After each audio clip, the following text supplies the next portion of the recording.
YouTube baru je lancarkan YouTube Shopping Affiliate Program. Kaya. Membuatkan aku teringin sangat nak join. Tapi ada syarat dia. Syarat dia yang pertama ialah 1,000 subscriber. Okey. Check. Dah capai.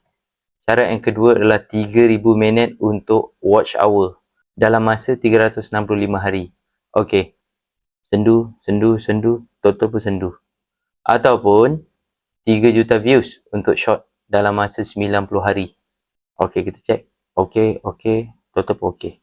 Aku terjun dari bidang long pergi ke short.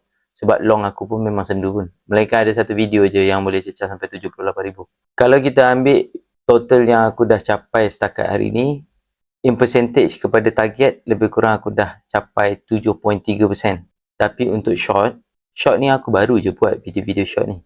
Kalau aku ambil as to date, aku ambil pukul rata lah 30,000 views, maknanya aku dah capai growth 1%. Tapi aku suka short ni sebab dia punya reach tu cepat.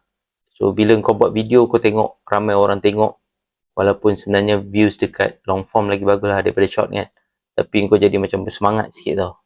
Yelah, kalau nak ikutkan dari segi monetization, memang long lagi bagus lah daripada short kan. Tapi aku tak ambil kisah benda tu. Janji aku boleh eligible untuk jadi affiliator.